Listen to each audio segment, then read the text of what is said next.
The following program contains the opinions of the host, guests, and call-in participants. These do not necessarily represent the views of this show's distributors or sponsors. This program may contain obscene, profane, or otherwise objectionable language. Viewer discretion is advised.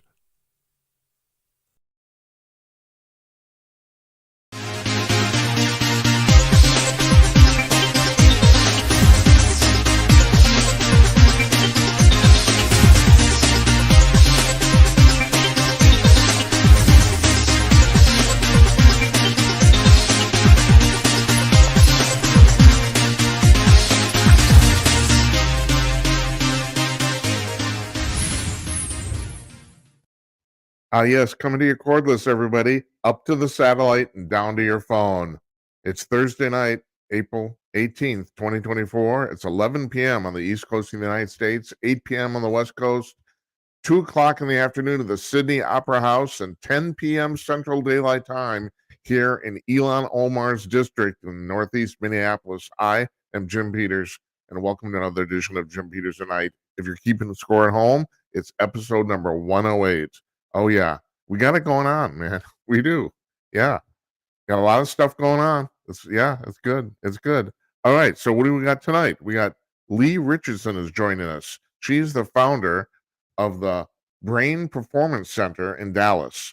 And she's a neurotherapist and a psychologist. And she started the Brain Performance Center, and it's about the performance of your brain. And yeah, it is.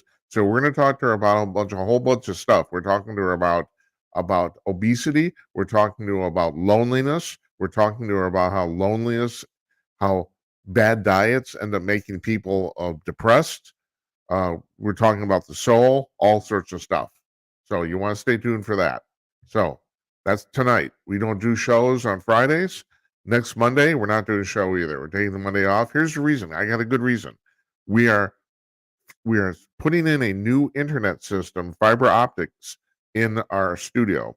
Now, okay, they're going to be done by the time we would go live, but still, I want to test some stuff. I don't want to risk it or whatever. You know, it could be just a mess. So we're taking Monday off for that reason. Tuesday, we had Ed Morrissey. He's the managing editor of hotair.com. He's going to come on. He's particularly astute when it comes to matters of foreign policy. Looking forward to talking to him. In the last appearance he made here, he made a very, very cogent argument for why we should support Ukraine. The best one I've ever heard, actually. And so we're going to ask him about that and the Israeli war, all sorts of stuff. He writes for Hot Air. He's the managing editor there. We have a lot of people from Hot Air on. We have a lot of people from Salem Media on. They're Salem Media property. We have a lot of people from the Epoch Times on. We have that. We got kind of connections with those two places. So, at any rate, and also Jazz Shaw and David Strom come on. I'm going to talk about an article David wrote that I actually just ran into about a half an hour before we went on the air here. I was just scanning through some stuff, and Strom has a really good article up explaining some stuff. So we're talking about stuff. Now, Wednesday, we have Bruce Solheim on. He's the author of the book, We Are the Aliens. He's written, I think, about 9 books. He is a college professor by profession. Also, he works for the military. I think he's active reserve, if I'm correct. We'll find out. We'll talk to him about that. And also, he's worked as a defense contractor. Now, he says, and the thing is, those of you who think this is nuts are going to have to start coming more and more, get used to this.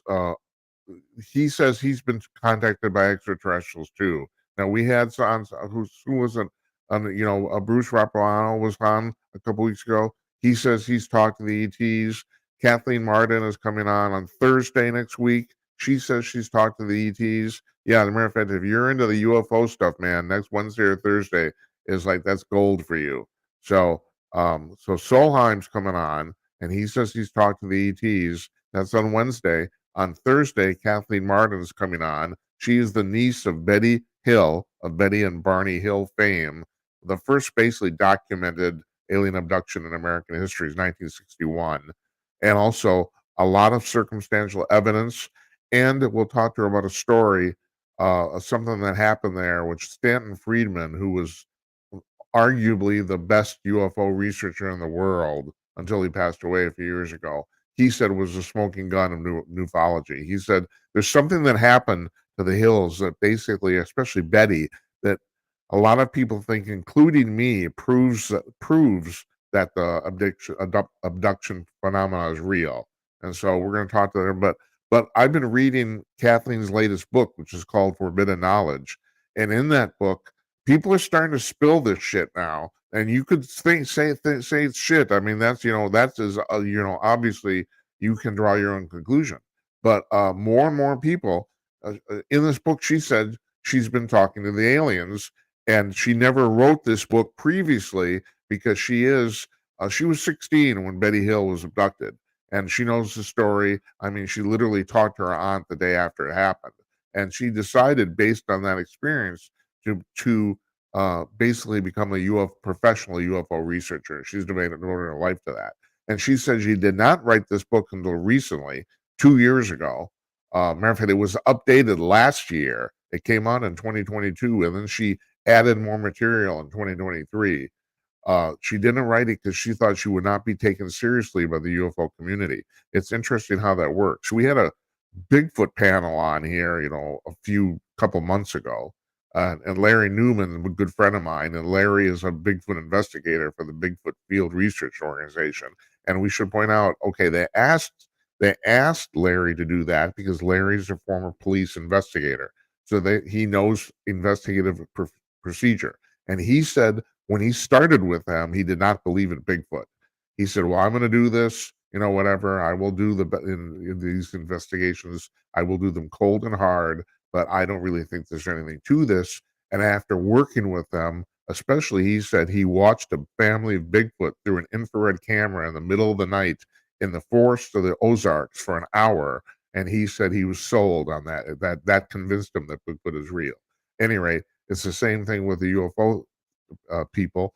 No. What I was going to point out is that we had this Bigfoot panel on, and that uh, the accepted thing in the Bigfoot community is that Bigfoot is an undiscovered primate. Now, I don't know if you know this. They didn't discover or confirm the existence of gorillas until 1855. The giant squid was rumored for 2,000 years before they finally caught one in 2006. People say, how do these things get through? Well, it happens. 2,000 years they were talking about the giant squid, and they didn't catch one until 20 years ago. So, it's like, I mean, these things do slip through the cracks. And the fact that Bigfoot is an undiscovered primate is very, very credible and plausible. But there's a lot of people in the Bigfoot community, if you want to call it the community, and maybe they're outliers. Stan Gordon, one of the most prominent Bigfoot investigators in the world right now, and he's also a UFO investigator. And the amazing thing about him is that he got started on this, like Kathleen, because he lived in Kecksburg, Pennsylvania, he was there in 1965 when that UFO crashed. And I won't get into the details there, but the government will tell you it's a meteor. The whole town knew that was bullshit. I mean, there's 20 people in the town that actually saw the thing. They don't bring out 2,200 uniformed military people to take a meteor home. I mean, it was such a blatant lie. But he lived there, and that started him on his quest. He became a professional UFO researcher and subsequently got into Bigfoot. And he says, and there are a lot of people, the Bigfoot community is torn about this, that Bigfoot is actually maybe some sort of paranormal, interdimensional creature, because there's people who have confronted Bigfoot. A lot of people said they've just seen Bigfoot disappear right before their eyes. There are people that say they've communicated telepathically with Bigfoot. And you have to understand, the weird thing about Bigfoot is that, and if you watch any of the shows, Exhibition Bigfoot or whatever the hell they are on the Travel Channel, you ever notice no one, and it's really true, I joke about this, but it's really true, no one who goes out looking for Bigfoot ever actually finds Bigfoot. You know who finds Bigfoot? The guy who took his family out for a picnic in the national park. Those are the people that see Bigfoot. If you go out looking for Bigfoot, you'll never find Bigfoot. So the thing is, these people, all of these, not all of them, the vast majority of these reports come from people who are not out looking for Bigfoot. They were just in the forest, whatever it was, and there Bigfoot shows up. And some of these people say Bigfoot has communicated with them telepathically. And there's a lot of people in the Bigfoot community thinks that's nuts. So, you got a schism there, and then you got the UFO people who say, okay, the UFOs are real. And we pretty much know the UFOs are real because the government now says they're real. Matter of fact, for part 3 of the show tonight, I'm going to talk to someone about that. There's a new report out by the government about the UFOs. And I'll give you the lowdown right now. It's rife with errors. It's apparently, it's written embarrassingly bad. But one thing that the report says is that uh, UFO activity above military bases in the United States is increasing.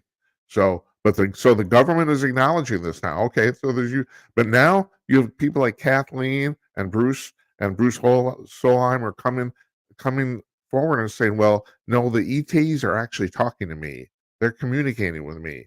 So you can do that with what you will, but Kathleen decided she didn't want to keep it a secret anymore. And the interesting thing, we're going to ask her about this too, and in her book, there's not a lot of coverage of this. So I'm really curious about this. She says that after her aunt was abducted, and you have to understand, Betty and Barney, they were a married couple.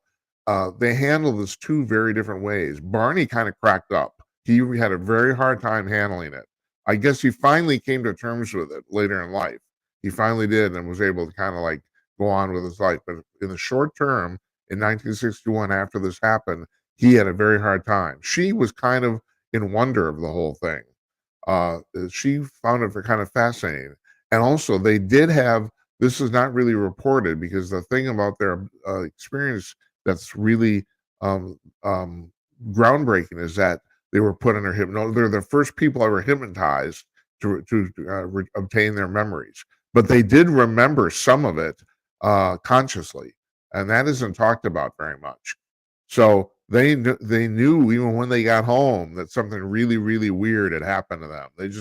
They went to the psychologist because they couldn't deal with it. And why am I? Oh, the reason I brought that up is because shortly after that, after their experience, the Kathleen says the government recruited her aunt, Betty Hill, to work on an experiment to actually try to contact the extraterrestrials. They apparently had several people around the country who were working with the government, with the military, on this experiment to contact the ETs. And apparently they succeeded. So, I don't know. It's like the reason I like to put this stuff out there is because these are very credible people.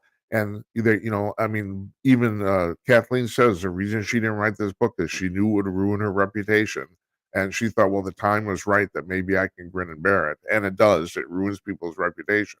There's no doubt about that. You can talk about Bigfoot being in the forest, but when you start talking about Bigfoot disappearing and telepathically communicating to you, then people think you're nuts. Now, and I have to say, on the panel we had on the book Bigfoot panel, nobody on the panel bought that, including Larry. Larry thinks Bigfoot is simply an undiscovered primate that we have never bothered to capture.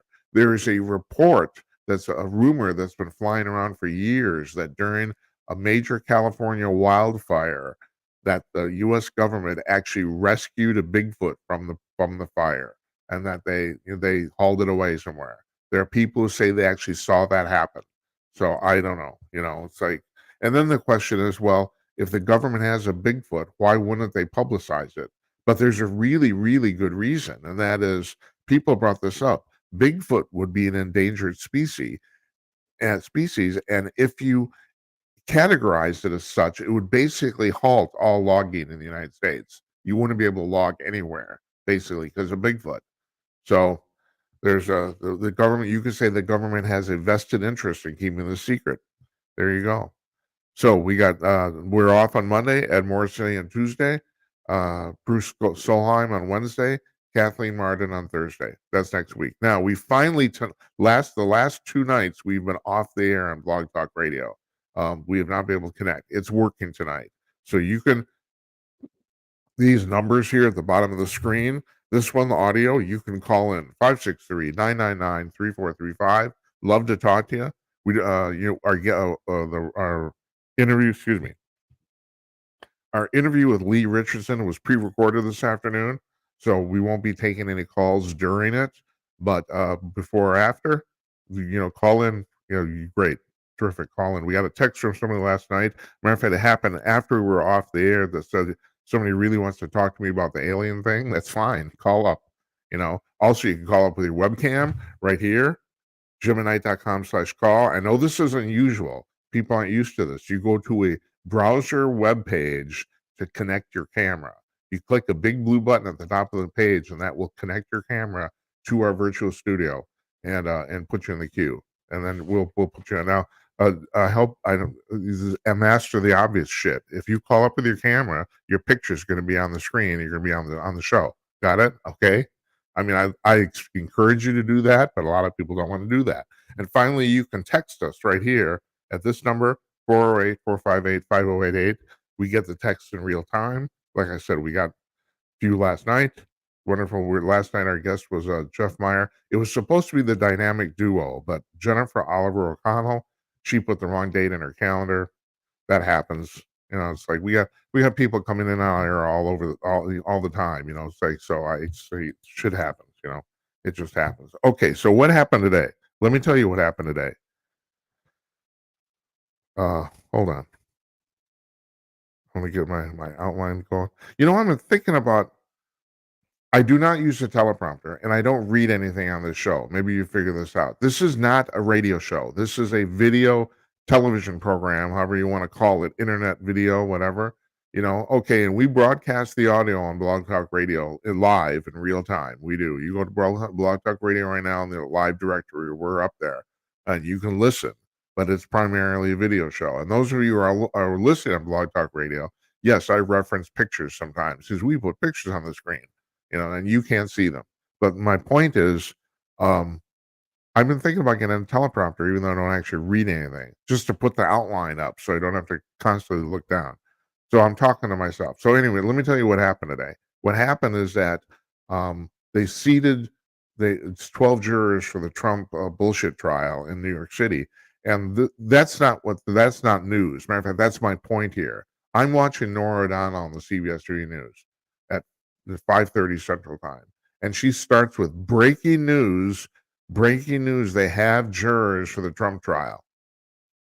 That's not breaking news, you stupid people. It's like, and then you wonder why does no one take the mainstream media seriously? Well, that's not breaking news. It's a trial. They're going to have jurors, just because they finished, I mean, come on. It just really, it pisses the shit out of me. I'm get really angry about this. They're putting up these breaking news banners all the time. Fuck you. It's not breaking news. It's just plain news. Can't we save the breaking news stuff for truly important shit? I mean, it just really bothers me. Now, for those of you who don't watch these shows, and if you get online on the Twitter machine, people say, well, no one watches these shows. That's not actually true. Between the three major network newscasts every night, they're drawing between the three of them about 20 million people. Matter of fact, that for each one of those shows on those networks, those newscasts are still some of the highest rated shows on those networks. I actually just checked a few days ago because I was here's what I checked and I was really curious. All right. And my wife says this dates me, but I'm going to tell you, I'm a big fan of Let's Make a Deal. It's on here in Minneapolis at 2:00 in the afternoon on the CBS affiliate. It's a CBS show. It's a CBS network show. And I'm thinking, does this 1 hour game show, Wayne Brady's very entertaining. Tiffany Cohen's very hot. I like watching this. They're goofing around with the stupid games and stuff. It's like, okay, I find it very diversionary. It's wonderful. It's you don't have to think about politics or UFOs for a fucking hour. Although I don't. So I'm wondering, what are the ratings for this thing? What are they? Well, it turns out, and I kind of made a guess on this. It turns out I was right. Let's Make a Deal draws more people every day than the Late Show with Stephen Colbert does at night, than their late night talk show does. It's about 2 million even for Colbert, 2.4 million for the game show. They get more people watching the game show than Colbert. And this, yeah, that doesn't surprise me. And Colbert's the highest rated one. You have to understand that. He's drawing about 2 million people a night. Jimmy Fallon and Jimmy Kimmel are each drawing about 1.5 million, roughly. And Gutfeld's drawing 2 million people a night. He's basically tying with Colbert. But the thing is, he's on cable television. You have to pay to see it.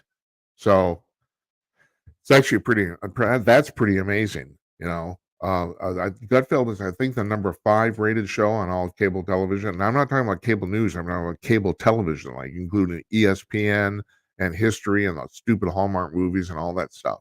I think it's the number 5 rated show, I think. Uh, but I'm tired of them putting this breaking news banner up when there's no fucking breaking news. Now Trump is stuck in the courtroom. So far that he's making it work for him. I mean, he's afterwards he goes out, like he went to this bodega in Harlem a couple days ago.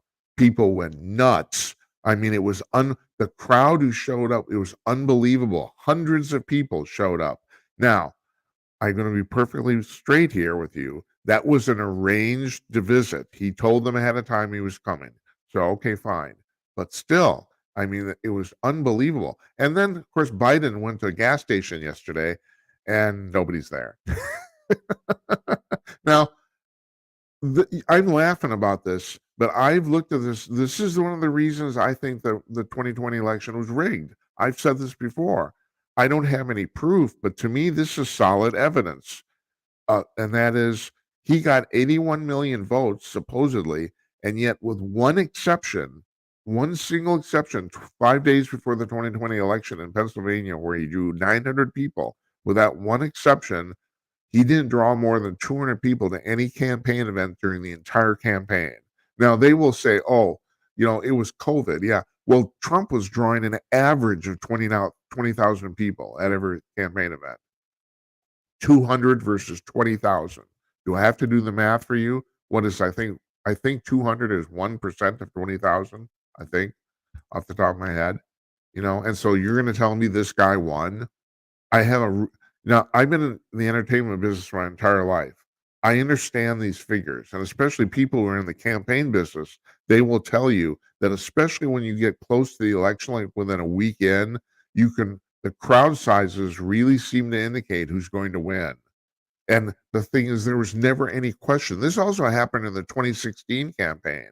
Trump was drawing way bigger crowds than Hillary Clinton, but Clinton at least was drawing an acceptable number of people. She was drawing about 1,500 people every campaign event. He was drawing about 10,000. Okay, so he was besting her, but still, she was drawing 1,500 people. Okay, that's acceptable. That's not, it's not 10,000, but you're drawing a crowd. It's also way, way more than 200. And I'm being generous here. There were so few people at most of these campaign events for Biden that the press couldn't tell who was the other press, who was the campaign people, and who was the public. They couldn't tell. That's how few people were there. And so this happened again. So Tuesday, uh, Trump goes to a bodega, draws hundreds of people, hundreds. They're chanting, they're singing the national anthem. It's just pandemonium. And yesterday, Biden decides he's in Philadelphia. He's going to go to a gas station, convenience store, and there's about a dozen people there. And also, if you've seen the video, nobody really wants to talk to him. I mean, it's like, it's just painfully embarrassing, the comparison, you know. But I still want to point out they still might win. Between ballot harvesting and all that shit, who knows? Although I'm going to make a prediction. I made it. I think I made it with John Zorro on Monday night. I think not. Everyone's saying that at some point there's going to be a black swan event. That is some major event that no one's anticipating that's going to happen, and that will probably happen. But I'm going to say two things about that. I don't think it'll be manufactured. I think it'll be genuine, whatever it is, and it will be to the detriment of Biden, not to the detriment of Trump. And I have the feeling it's going to involve the Middle East war situation. That's my feeling. I don't know. I have feelings. I'm like a little girl. It's like Not easy to be me, you know. So anyway, Nora Godano, bless her heart, had to put up the fucking breaking news banner because they got jurors for a trial. That's great. All right, I was telling you about our friends at hotair.com. David Strom, he's the associate editor. Ed Morrissey's coming on Tuesday. David Strom is their associate editor at Hot Air, and he comes on here regularly. So he wrote an article that I don't know when it was posted. I check in there several times a day because him and Jazz Shaw write so much good stuff. But I only saw it a half hour before we went live here. And the title is simply "Good, Google Fired Them." Now, if you know about this, there's a bunch of social justice warriors that work at Google that basically took over. They did a sit-in demonstration at the main administrative offices of Google. I think that's in Mountain View, if I'm right, California, where they went to the head of it wasn't the actual like CEO of Google, but they went to the head of their division head, president, CEO, the president of their division, and they occupied his office. Well, Google, I guess, has gotten tired of this. Up to now, they have tolerated this shit, but not anymore. They didn't tolerate this. They fired all those people. God, good for them. And of course, there's the reason. The reason is because, and they even said it in the statement. There's a difference between demonstrating and disrupting business, and there is. This is the problem. You want to go out and stop traffic. You should be in jail. There's no problem with you want to. If you're going to protest, you go to a park, hold up signs, do a rally, whatever it is. That's fine. If you're going to block the freeway, you should be in jail. That's not protesting. That's disruption. That's illegal. These kids. All right. So here's another thing that happens. So Elon, I told you, I announced this at the top of the show. We're sitting in Elon Omar's congressional district, quite possibly the most batshit crazy congressman on the planet in our country. Right? Okay. She's nuts. Not only that, there's been a rumor going around for years. This isn't just me. Even the local newspaper, the Star Tribune, has reported the fact that she pays people to vote for her. So I'm not saying that. I just want to point out allegedly, but they've said it. $200. And here's my advice to them. And this is what I said last November. Take the money and then vote for somebody else. Excuse me. Hold on. Anyway, you've probably heard that there's been these um, demonstrations at Columbia University, and these demonstrators, although they're all university students, aren't necessarily just from Columbia. So there's a bunch there from Bernard College, and one of those people was Elon Omar's daughter, and so she got arrested for protesting at Columbia. Columbia's starting not to put up with crap anymore either. But the really funny part is I don't know. I find this humorous because I'm a 12-year-old boy. I'm a girl and a boy. What does that make me? I don't know. Should I be on some girls' basketball team or something? I don't know. So Elon complained about the fact that during one of these demonstrations, somebody had released a toxic substance into the crowd. That toxic substance turned out to be what's called wet farts or liquid ass, and it was released by the protesters themselves. Now, I didn't know this, but you can get a can of this stuff. Apparently, it's two different versions of the same thing. And you can spray it, and it's very obnoxious, and apparently, it will make you gay and maybe even throw up. It smells extremely bad.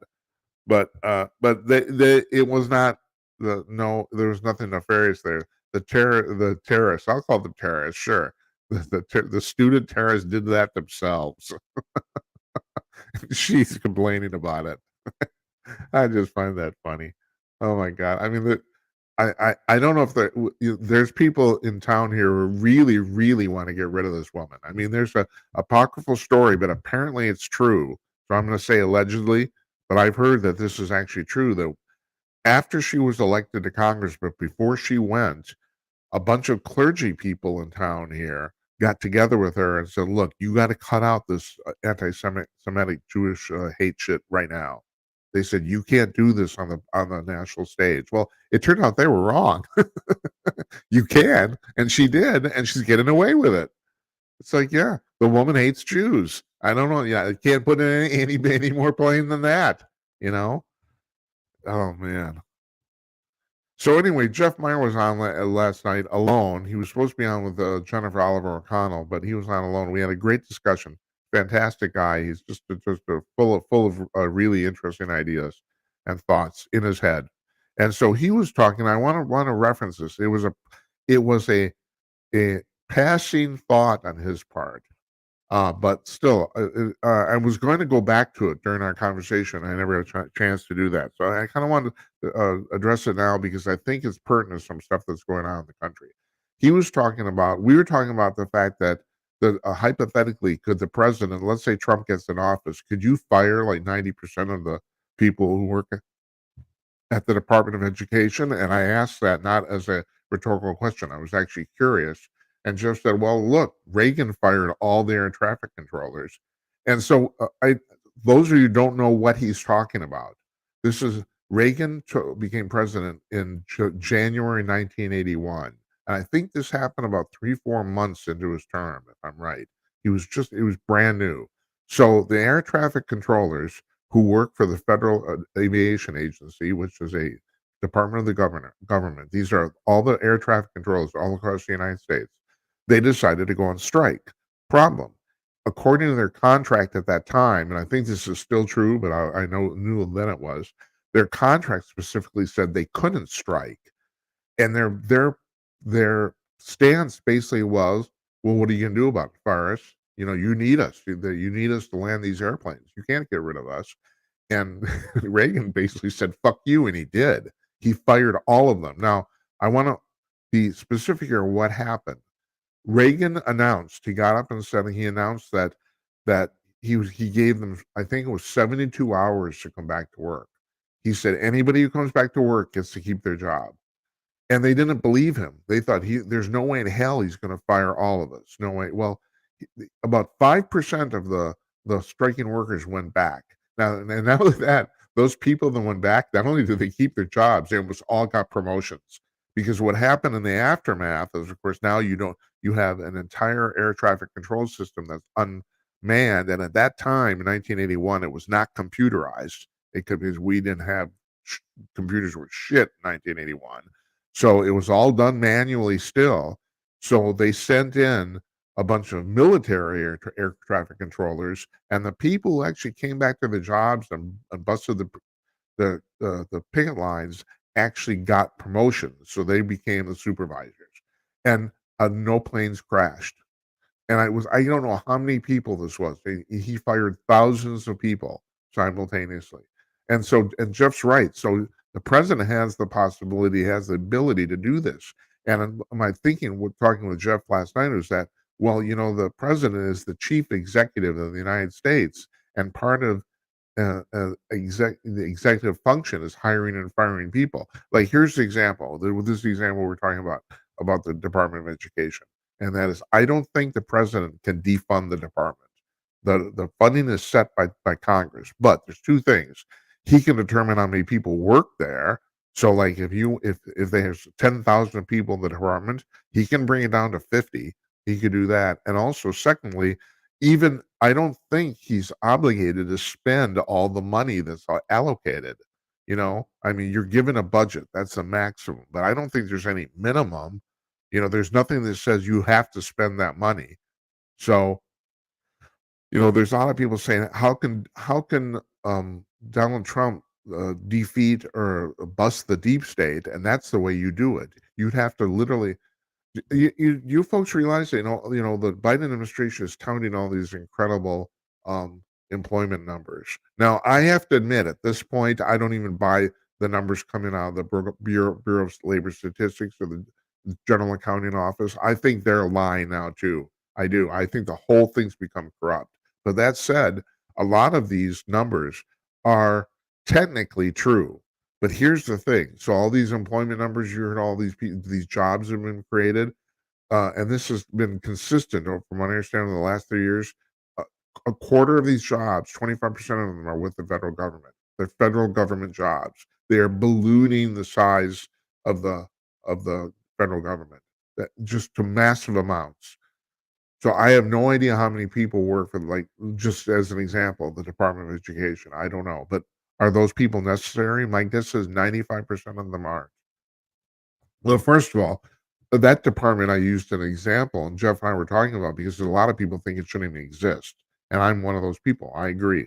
It's the education should be handled and is handled on the state level, and the Department of Education was created to try to shoehorn all those 50 state departments of education into doing the same thing.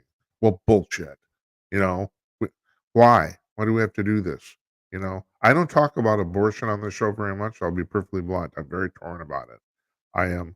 I suppose at the end of the day, I'm pro-choice because I have a very hard time with the government telling anybody what to do with something going on inside their body. But that said, yeah, abortion is murder. I mean, that's where I'm torn. You know, but the thing is, so what's happened now, you know, they said, well, they rescinded Roe versus Wade. Well, yeah, they did. So now it's a state issue, and if I'm right, 26 states, I think it is, allow for some sort of abortion, and 24 don't, and that's probably the way it should be. You know, and people say, what if you're in a state and you need an abortion and you can't have one? We'll go to a different state. And then, what if you're poor? Well, you know, I don't know. I can't, you know, I can't run the world so that to accommodate every single thing, and nobody can, you know. So I know that there's people think that's very um you know, callous of me, but you just can't. I mean, at some point, you know, you have to draw a line somewhere. So I think it's what's happened is the way is a good thing, and not only that, the way it should be. I don't think there should be any federal abortion law. I just don't. You know, people different places should do it for different reasons, and you know, if you know, move there. You know what can I tell you? So anyway, I want to point out that discussion, Jeff and I, because it occurred to me when we were doing it that a lot of you, when he talked about the air traffic controls, probably didn't even know what we were talking about. I mean, it was over 40 years ago. So, and of course, that just shows how old I am. I'm very old. Oh, all right.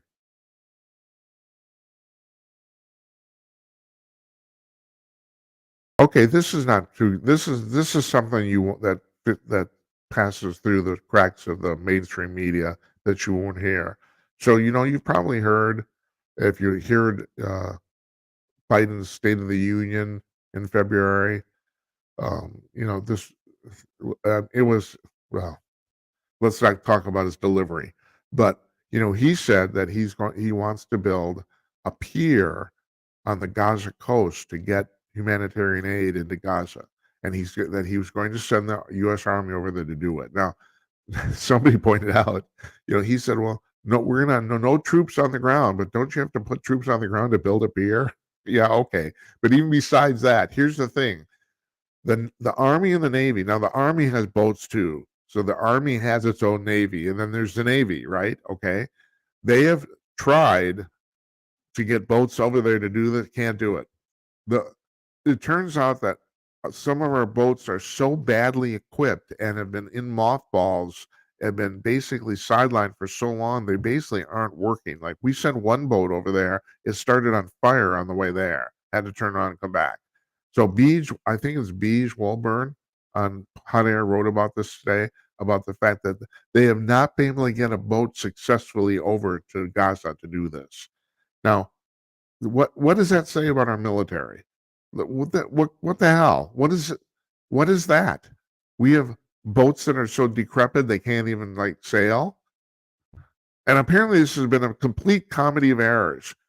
Everything they've tried has basically gone to shit. You know, which is kind of sounds like Biden's entire term.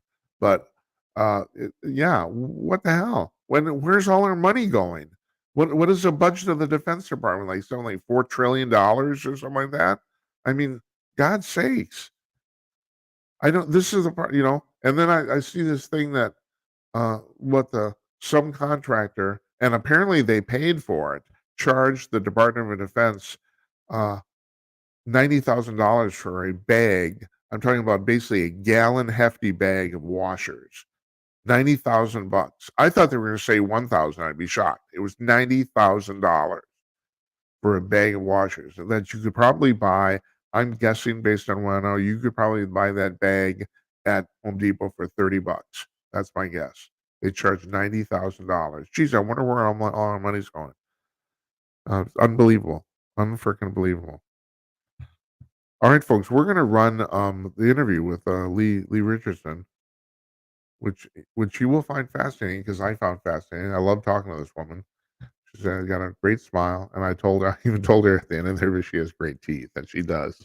So I tell you what, if you want to call in, the interview's about 30 minutes long. We're going to do this, and then you can call in afterwards. I have some UFO news tonight. We usually don't have news like well, I was talking about breaking news. Well, it's not breaking news, but we do have some news that I'm going to talk about on the backside here. So let's do this. I'm going to press your. There's a 12 seconds of bumper, and you get to look at Alex K's really fabulous graphics, and then we're going to see Leigh Richardson. Here goes.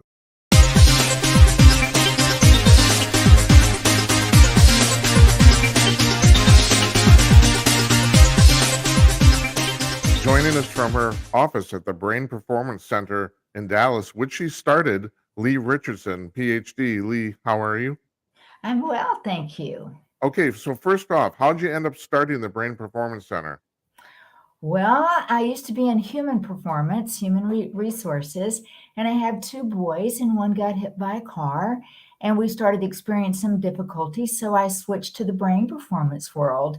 Worked for a neurologist for a few years as a board certified neurotherapist, and then in 2009, I started the Brain Performance Center, and in 2022, from that emerged the Brain Performance Institute. And what are the differences?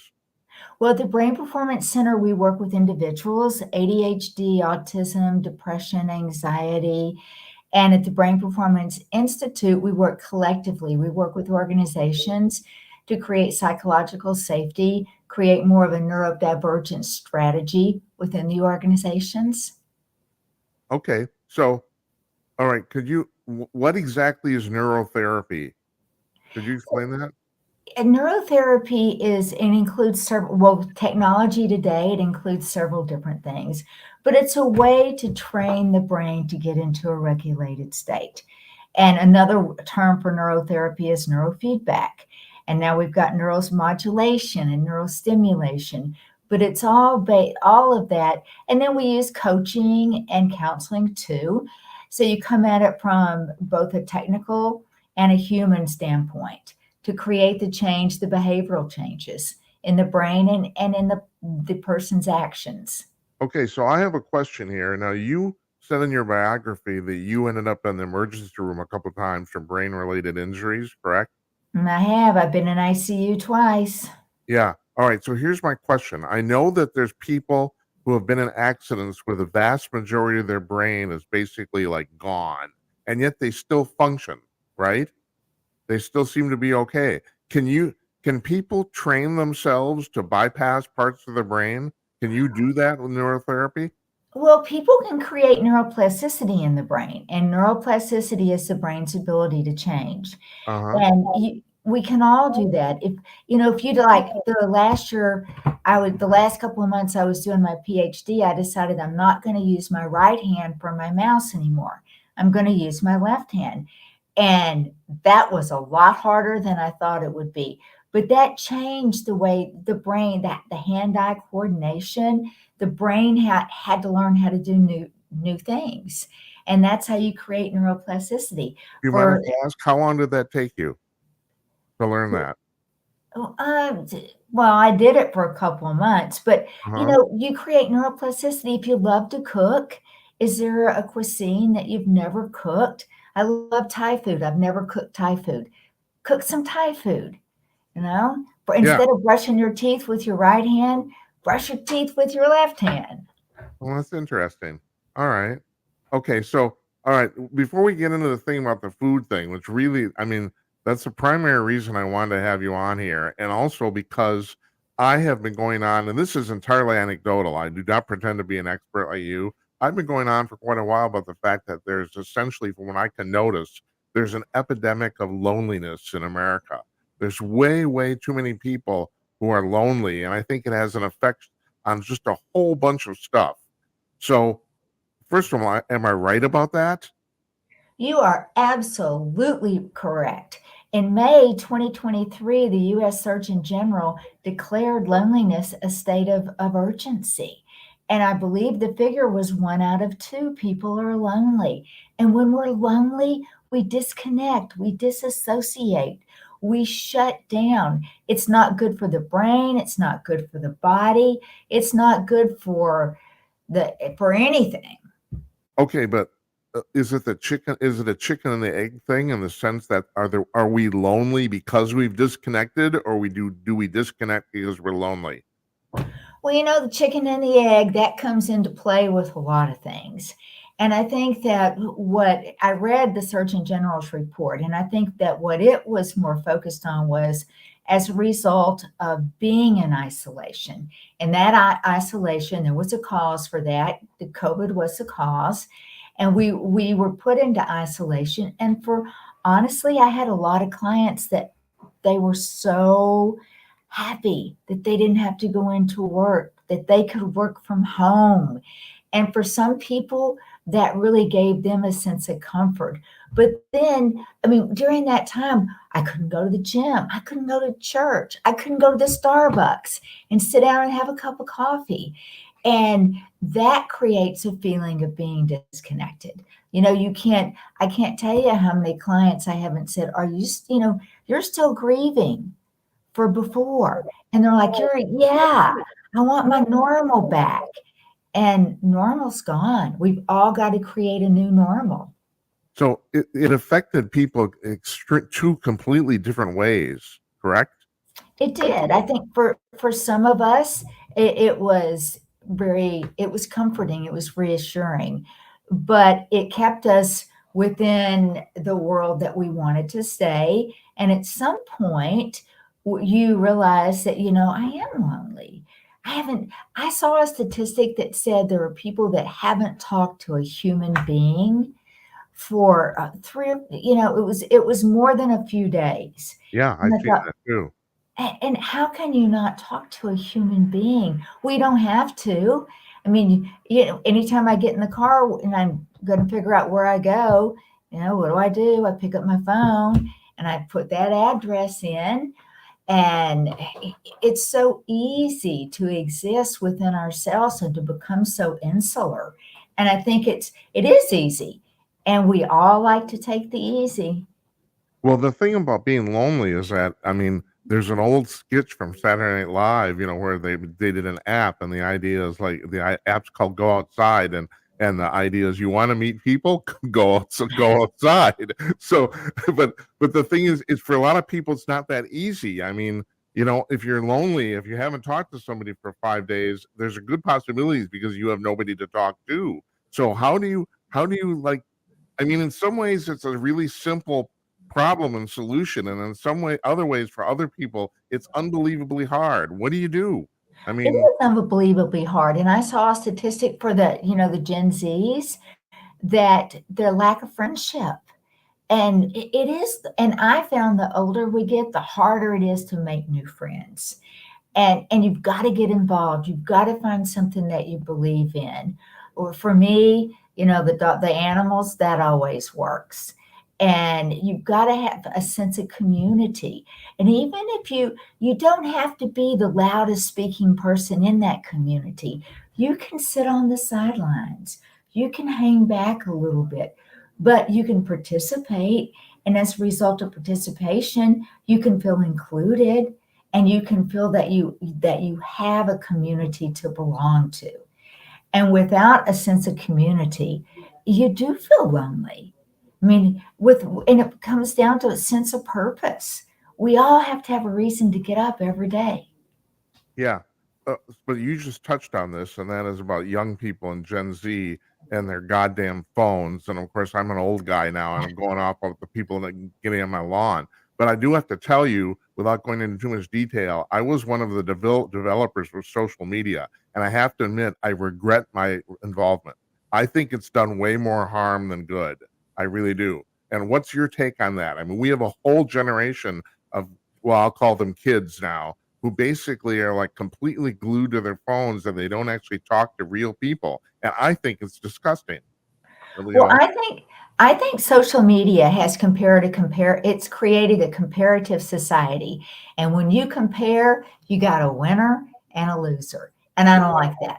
yeah, it's very true. And that's you put that very succinctly too. I never thought of it in that way, but you're right. Everyone gets online and they're comparing their lives to everybody else's lives. And, and like most people are just gussing it up. I don't know. This is a part where I bitch. Yeah, but I think these kids need to get out. That's what I think. I don't know. It's like, whatever. Okay, enough about me. All right. So the reason I wanted you on here is because about the fact, so now your premise, and I don't totally buy this. Now I have to tell you something too, Leigh. Like, I've done 108 shows here. My wife's never watched any of them. But when I told her you were coming on, she said she might watch this one because she feels really strong. She's really into diet, and she totally agrees with your premise about the fact that a lot of people are having emotional and mental issues because their diet's so bad. Now, first of all, nobody cooks. That seems to be a thing. How did we lose that? Where we live in a world that's so fast and so furious, and we want instant gratification, and we can get it. I mean, I saw on a news clip now that, there's so many services where you can have organically homemade meals delivered to your home. And if you sign up on a subscription basis, it's really not outrageously expensive for those that only cook 2 or 3 times a week, where you'll buy all this stuff and you end up you don't use it.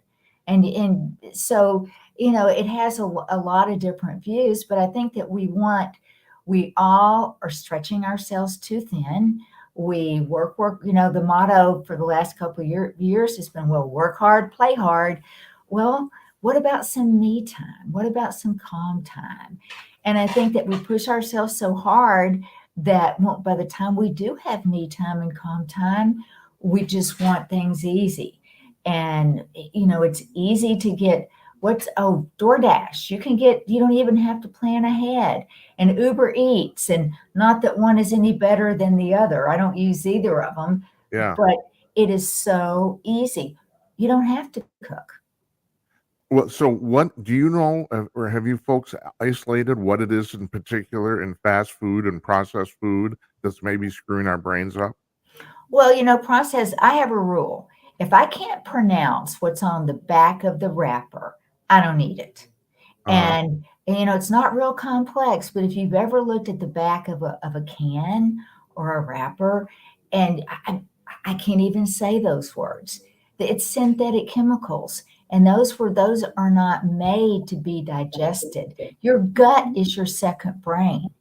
And if you're not taking care of your gut, then the body keeps score of everything that's going on in the brain. And that's a great book for our listeners. yeah. And when the brain is out of whack, the body's out of whack, and vice versa. And nutrition and sleep, those are the two most fundamental things that you can do to take care of your brain. So why aren't people getting enough sleep? Lifestyle choices, going back to that good old social media. And, one of the first questions I'll ask a client is, where does your phone sleep? And if the answer is, well, I use it as an alarm, so it needs to be right next to my bed so that when I can hear that alarm, I can get up. Well, you can stick it in the room across the hall and turn the volume up and still hear it. And I think that we've gotten to where when we all work from home and we had such flexibility in our schedule that we got away from the number one remedy for insomnia is cognitive behavioral therapy. And all that is setting a sleep schedule. What's your routine before you go to sleep? How do you tell your brain, okay, it's time to wind down? And many people don't do that. Though there's blue light that comes out of a video or a computer or a phone screen, and that kind of jazzes the brain up. And I think the best thing that people can do for their sleep is, 2 hours before you plan on going to bed, go put your phone on the charger, give it a kiss goodnight, leave it alone, and start to wind the brain down. I don't understand this, Lee. I'm a computer programmer, but I have no trouble ignoring my phone for like hours at a time. I mean, and it's because like partly what you're talking about, that we have so many distractions in our lives. I don't want to be distracted by this thing, you know. And I don't know. My friends bitch about the fact they can't get a hold of me. I don't care. I don't. I like my quiet, but I'm talking about me again, and that we shouldn't be talking about me. Um, I have to tell you though, and you know, if you want, forgive me if you take offense to this. So, my wife has a lot of female friends, and they're all bitching about the fact they can't sleep, and then we want to go to lunch or brunch on Sunday at 7 o'clock in the morning, and I'm saying, have you ever actually tried it? Just try laying in bed and doing nothing. Have you ever tried it? Well, try a little mindfulness when you're laying in bed, or a little gratitude. What are three things that I'm grateful for? Try to turn instead of I can't sleep, I can't sleep, I'm wired up, I need to get up, and stop and try a little mindfulness. What are you grateful for? What brings you joy? I love visualization. Close your eyes. Go to your happy place. All right. Have you figured out why some people are better at that than others? Well, some people are better. Some people are, as someone just said, they don't want distractions. They want that focus. And I think that when you're self-aware and you recognize that adds value to you on some level, it's easier for you to do. And when that brain is constantly spinning and sped up, it's harder. That's just, and I've had many people say, that's just the way I roll. I roll at 110 miles an hour, and that's what makes me successful. And that they may think that, but research shows that the brain it's amazing to me when you calm the brain down, life gets so much better. Yeah, so this is the thing also. Me bitching about those kids. All right, this is another problem I have. I have the feeling that because of these distractions of social media, we're actually getting less constructive thinking done as a society. I mean, if you look back, 70 years, the 1950s, you had a bunch of scientists or putting stuff together on quantum physics and all sorts of stuff, and there was a lot of stuff happening in the world. I'm starting to wonder if we have less, even though we have more people now, we have less of that type of thought because everyone's so goddamn distracted. Do you think there's something to that? Well, research supports what you say. If you look at the 30-second commercial, we used to practice the elevator speech. Yeah. Yeah. Well, that's an 8-second speech now. Uh-huh. And research shows that we can't, our focus time has cut down dramatically. And research attributes some of that to technology because we're training our brain. We can get an answer. I mean, I can remember having to go get an encyclopedia Oh yeah. and pick it up. Now, I mean, now I need a research study. I'll just pull up my phone and I can have it within 3 minutes. And we're retraining our brain that, well, that's all it takes. You Oh, don't, Leah, I got to tell you the story. I had an 18-year-old programmer working for me years ago, and we went to lunch, and he says, "So let me get this straight. When you were in school, there was no internet. So and what did you do?" I said, "We went to the library." And he says, "But that's so lame." Yeah, right. well, when it was the only choice you had, it was That's pretty right. sweet. It was the only thing we had. That's absolutely correct. Okay, so the other thing I want to address here is okay. So our diets are affecting our mental state, but this is another obvious thing. They're also. Have you done any work on how obesity is affecting our mental state too? Is that like a cause and effect thing, or are they both interrelated, or how does that work? Well, I'm going to kind of go back to something I said earlier. The body keeps score of everything that's going on in the brain. And when we keep our brain in a hyper aroused state, that keeps our body in a hyper-aroused state. I saw a study that when people get lonely, they turn to food. Food is very comforting. And it was amazing what the study showed, that certain parts of the brain would light up when they would see a picture of food, and the brain responded more to the sweets than it did to the savory, to the salty. And I'm sure other people's brain is different, but it is what we feel like we need, and it makes us feel good, and it makes us feel comfortable. And I think that they in the study, it linked it to your BMI, your body mass index. And what's surprising to me when I first started doing this, and I don't want to date myself, but more people could tell me their BMI than they could tell me, well, that's great. That's great to know. How's your brain working? So different Yeah. things are interesting to different people. I just thought of this. Is there any chance here that we're not getting enough sexual gratification? I mean, you're right. Food is a pleasure thing, and obviously sex is a pleasure thing. And is that part of this problem too? Is that are we do you Well, study? you think about it. When you think about it, sex takes energy. And if you're so tired and you're so fatigued, and because I've heard that in my practice, I just don't have the energy. Uh-huh. And when you don't have the energy, you lose the motivation and you lose the desire. So that's an interesting question. I never thought about this though. It takes way less energy to eat than it does to screw.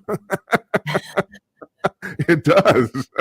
It's eating Yeah, simple. well, there's no denying that. All right, you actually sent out a thing here. I read recently about the fact that the study that said that people, and this has been my anecdotal observation too, that people who are engaged in a religious activity seem to be way more mentally stable than people that aren't. They are, and that has been proven study after study after study. And it's so interesting right now because people actually going to a church or a synagogue or a mosque, those numbers are declining. And but the research still supports those that do are happier. And I think I've thought about that. And I think those that actively are stay connected with a religion, whatever that religion is. And if you believe, you have faith. And I think there's a big difference between hope and faith. And I think those that are actively belonging and engaging have faith. Well, the other thing is, and you're talking about loneliness, people who are involved in religious activities generally, well, I don't mean a pun here, they congregate, they get together with each other, you know? I just lost my train of thought. Sorry. I'm 68 years old. This happens. Well, so okay. But yeah, I have often thought that in the United States, the the majority of people go to church not necessarily to worship, but to be around other like-minded people. Is there any study that's actually talked about this, or do you Oh, know? I'm absolutely sure there is, because it's social connectivity. Yeah, And I've seen a study where they talked about when people pray with a community, it's much stronger than praying by yourself. And music, being part of singing in a church, is more gratifying than singing by yourself in the yeah, bathtub. yeah. Yeah, I totally agree with you. And the thing is, I am not particularly organized religion type person, but I have observed that all my friends who are seem to be more well adjusted than people that like me who are just basically nuts. I do, and here's another question I want to ask you too. In your studies, so now I do a lot of stuff on the show on paranormal stuff. Have you what do you think about the concept of the soul? Do you think that that's an actual like brain construct, or do you think it's something else, or doesn't exist, or what's your feelings on that? Or do you have any I think have you done any research, or I haven't done any research, but I do believe in the soul. And during COVID, I decided I was going to paint. And I've never painted before in my life. And I painted my heart and my soul. And it, of course, it was very abstract, clear as a bell to me. I could see it. Is that one of your paintings behind you there? No, no, I'm not quite that talented, Okay, but I well, do, as you can see, I do like contemporary, but I uh, do believe in the soul, and I believe the soul is part of us that lives on. And I think we're nothing but energy. We're nothing but frequencies. yeah. And I think the soul, it has a certain, I think that's that higher level frequency Well, that I've lives had on. several people on the show who talk about near-death experiences, and the amazing. I don't know. Have you studied that? Have you studied those things? Not in depth, no. You know, the amazing thing about it is that although people have a hard time putting in words what they experience, it appears all those experiences are generally the same. That's the thing about the thing that's really unusual about it. It's hard to believe that people are just making it up if because otherwise why would the stories match? I don't know. That's you know, I'm just talking now. That's what I do. I'm a talk show host, you know. Absolutely, and you do it really well. Well, thank Thank you. Well, you you know your job too very well. I appreciate that too. All right. The other thing I wanted to ask you about is you said in some of your stuff I've read about training the brain on a excuse me on a conscious level. How, can you train your brain on a subconscious level, or Well, what's the ramifications of that?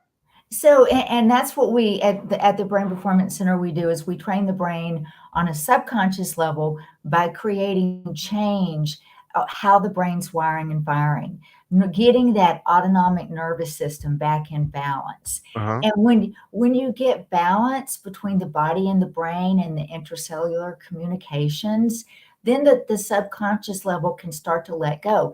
Did you know, and this is a true fact, every minute your brain is capable of taking in something like 11 million bits of data.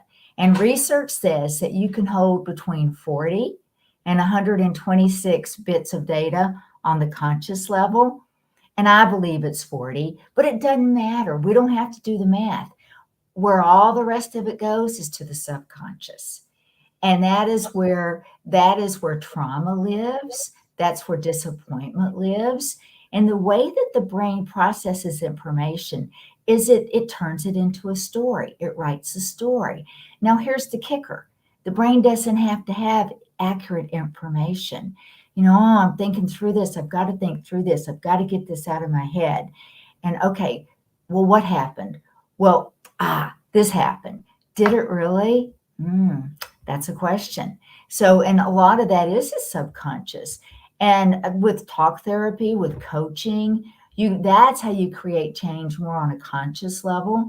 But I believe for things like trauma, emotional trauma, you've got to really get the brain and the body in communication, get that autonomic nervous system balanced so that you can let go. I mean, once you start to let go of the negativity, it's just not that important anymore. So, Lee, what's intuition? Is So, it pardon me? real? What is intuition? Is it So real? it is to me, it's very real. And in my dissertation, I interviewed several people from the military. The dissertation was on the lived experience of leaders in crisis decision making. And I heard it called the sixth sense.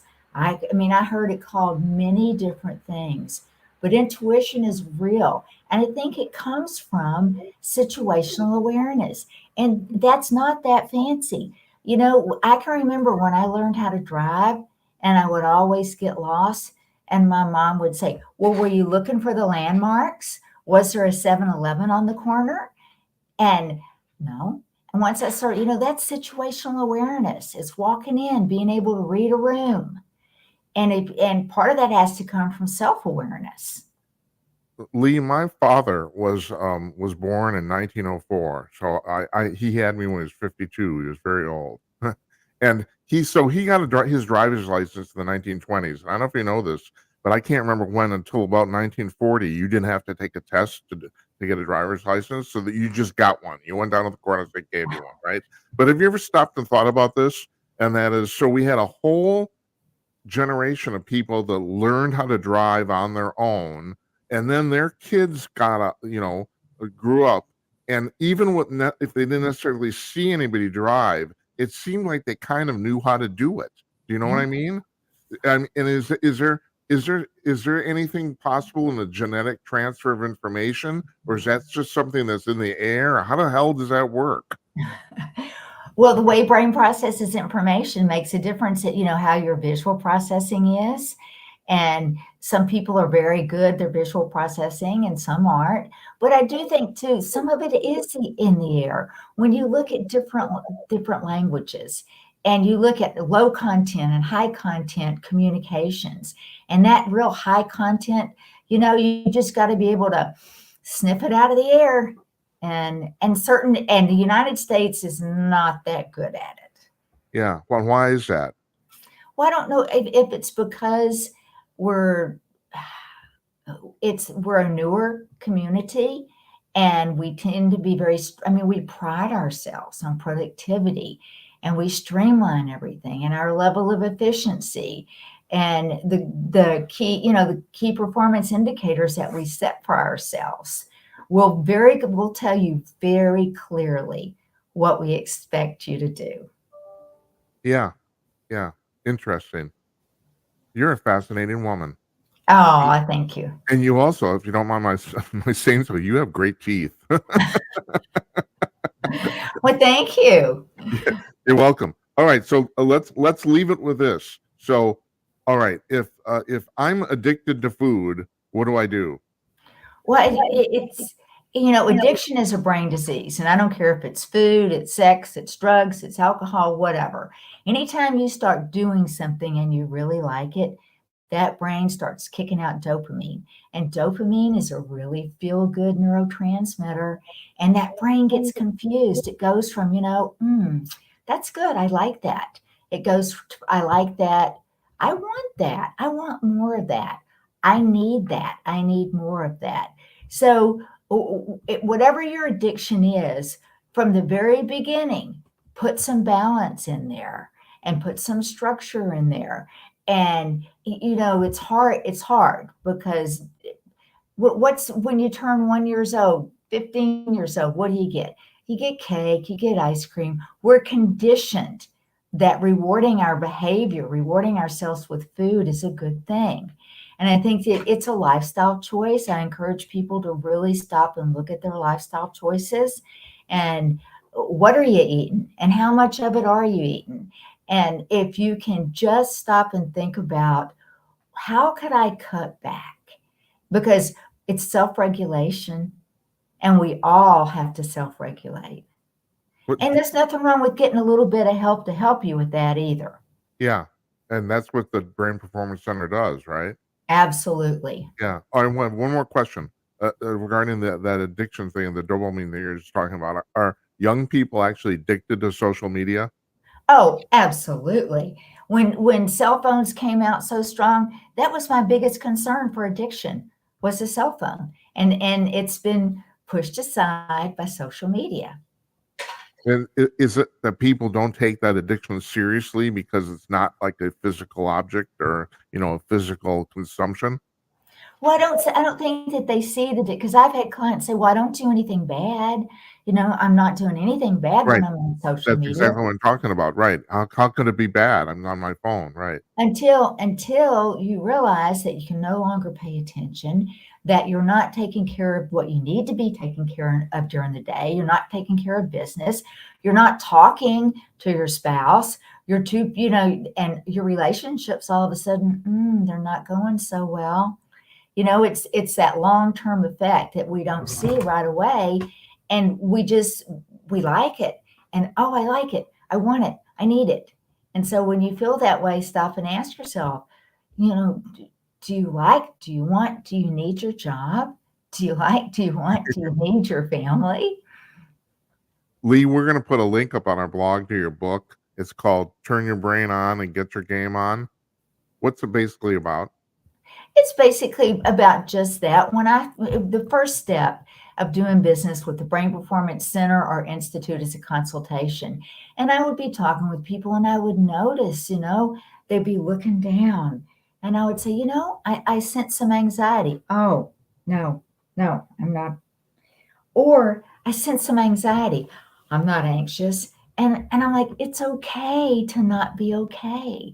And I wrote the book to educate that all of that is what's going on in your brain. And you need to activate that brain. You need to turn your brain on to get your game on. Are people looking down because they're so used to being on their phones? Is that part of it? I don't know if, because I've been doing this for a long time and they were looking down back then, but Well, I you're just, only 35. How could you be doing that long? I started when I was 12. Yeah, okay. All right. Yeah, so did I. No, but is that related to it? Are I people looking think it is. down?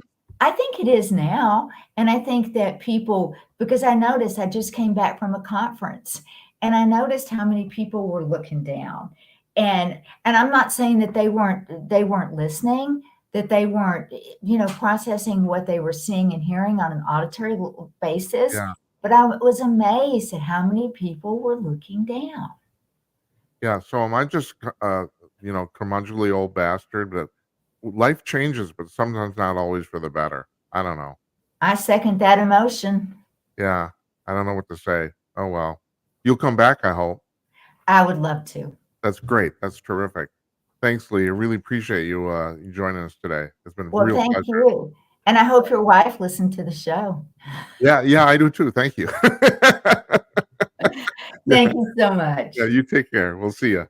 Bye-bye.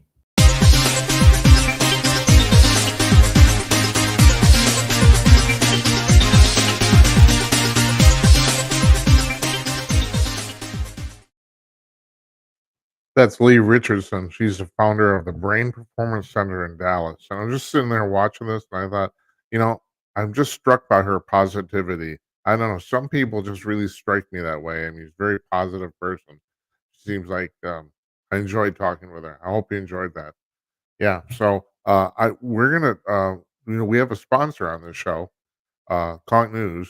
Jeff Meyer is the CEO and publisher of Conch News. He was on last night, but here's the front page of Conch News in real time, and this actually updated since we started. So I don't exactly. I'm not familiar with the headlines that are going on here. So the thing is, if you're a news junkie, you can't do any better than this. This is a news aggregator. Con- well, they do a few stories on their own, but as a general rule, all this news is aggregated from other sources, 75 sources to be exact. The servers go out once every 3 hours and scour their sources. They have a predefined list and find new articles and then bring them into the fold. And then on the front page here, they're chronologically ordered, not by source or just by whatever the date is, whatever time they were posted.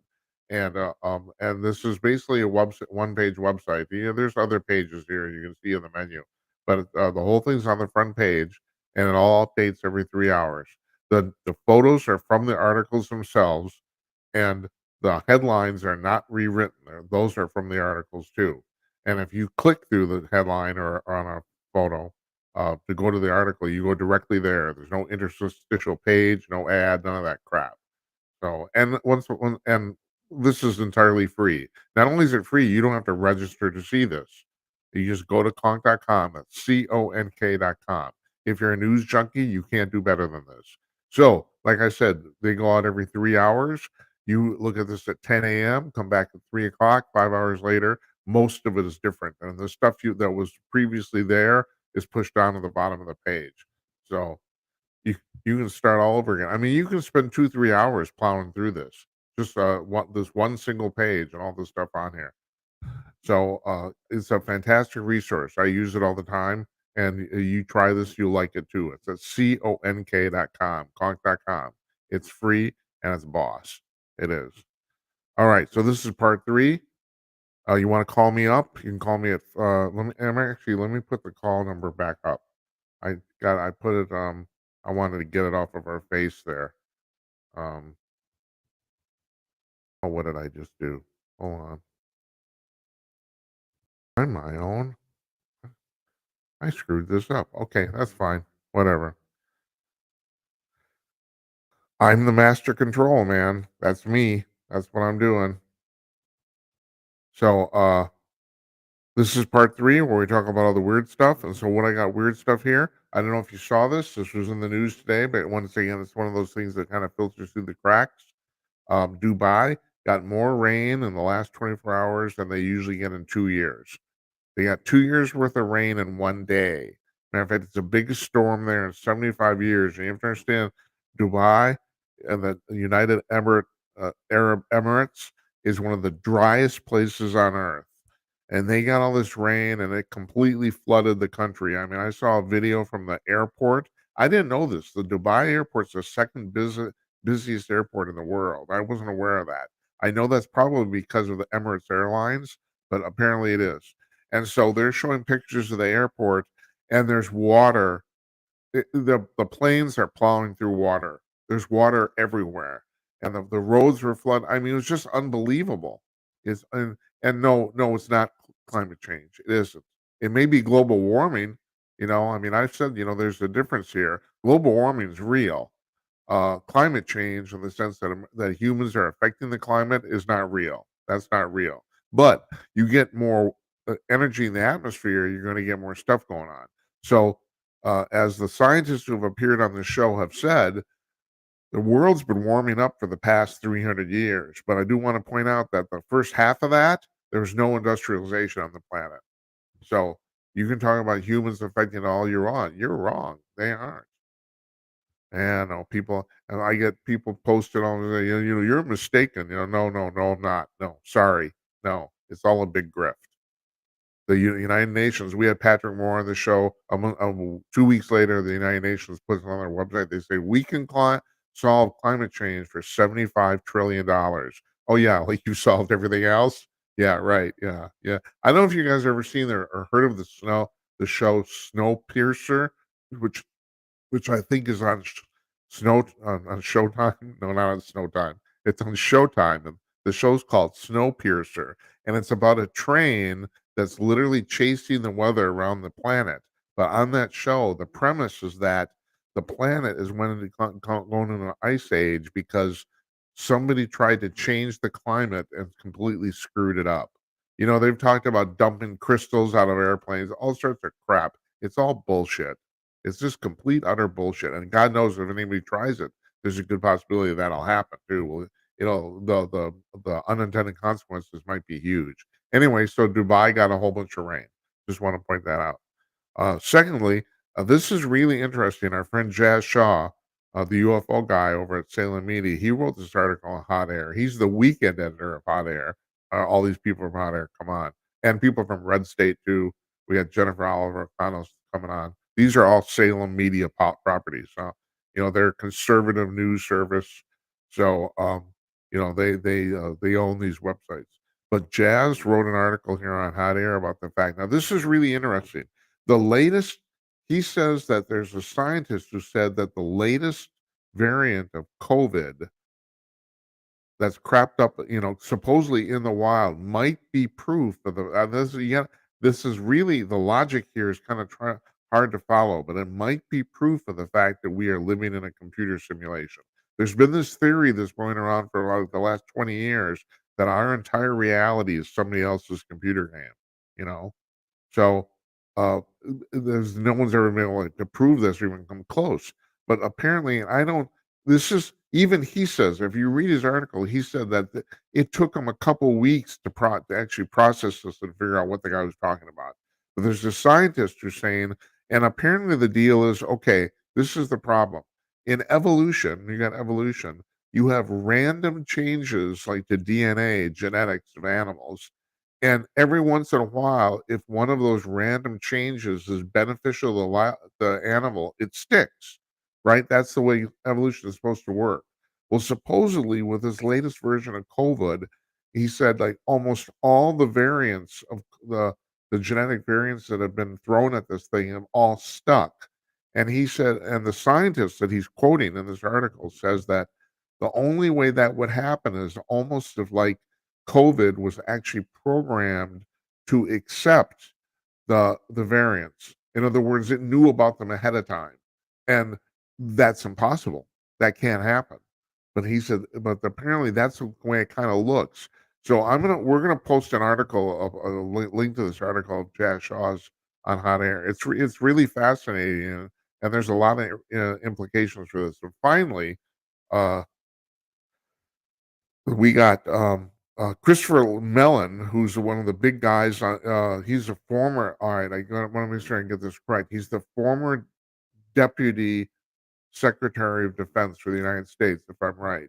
Not he wasn't the secretary; he was a deputy to the Secretary of Defense. If I'm correct, if I got that correct, something like that. It's like any rate, and also he's of the Mellon family, the banking family. So the guy doesn't need to work. I mean, he literally he was born wealthy. So and he's just decided to do this stuff to devote his life to science. And God knows he's done the he's been a really good, upstanding guy about this. He's been one of the people on the real cutting edge of trying to get the government to um, uh, basically say the ETs are here. You know, part one was admitting that the UFOs are real. Okay, fine. So, and he won an article a couple of years ago, uh, a big article that made. He said nobody in the government wants to say the A word, and the A word is aliens.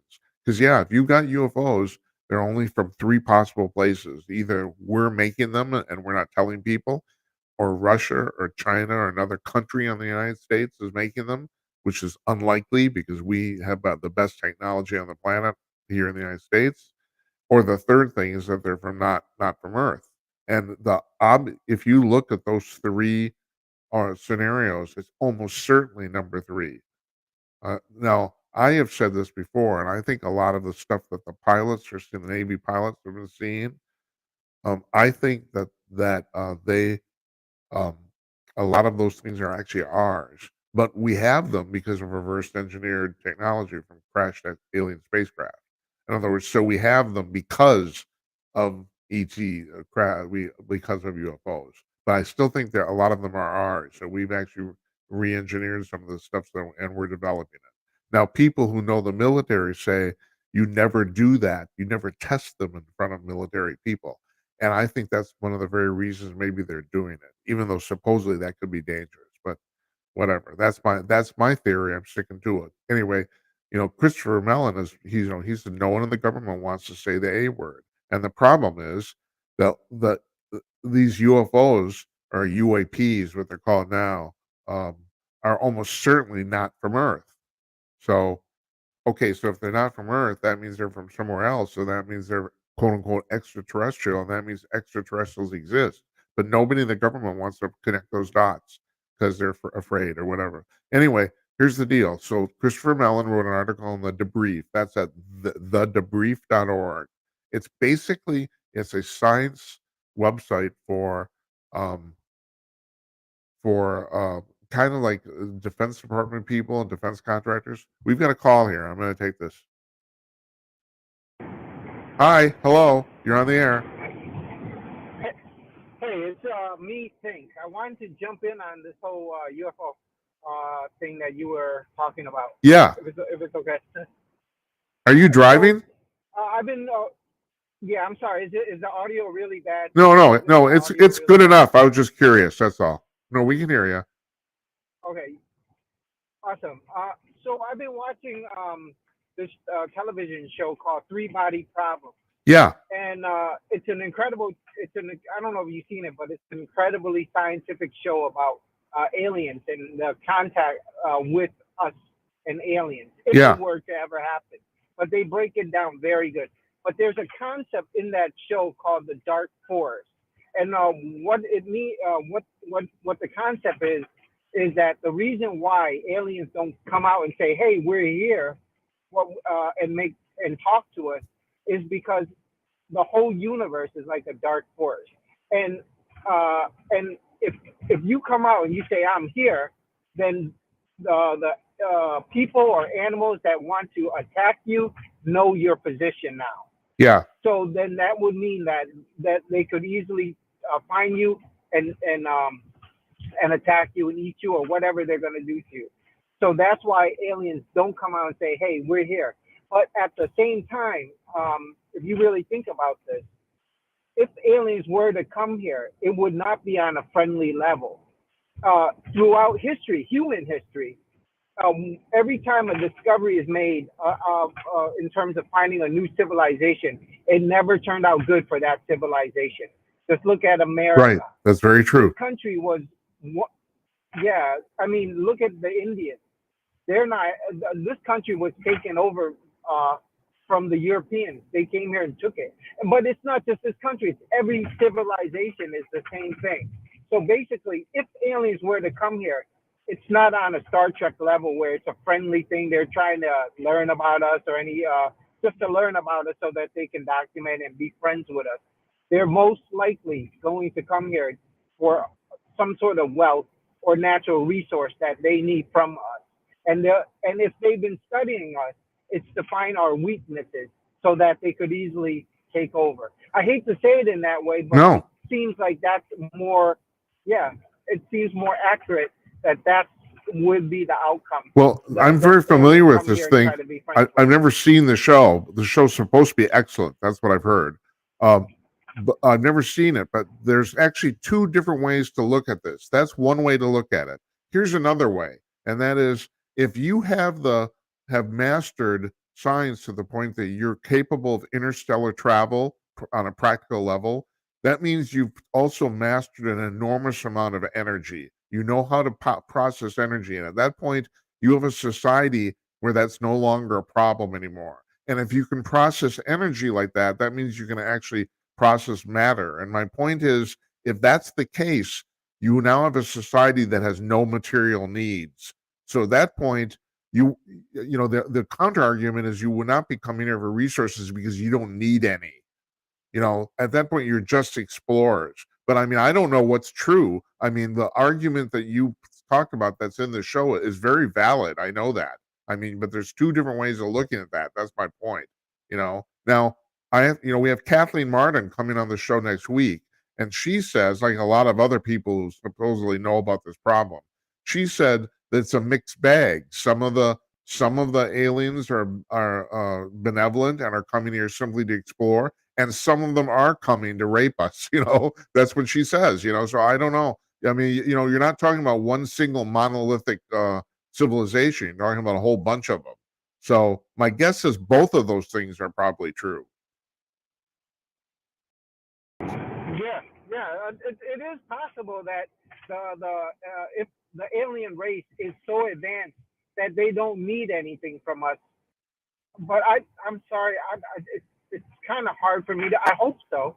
I hope that there is a life form out there that's so advanced that they want to just help us or just want to look at how we live. But I don't think so for some reason. I think that if they're so advanced, they already know all of this. So why would they come here and study us? Well, I would think that they. no, go ahead. Sorry.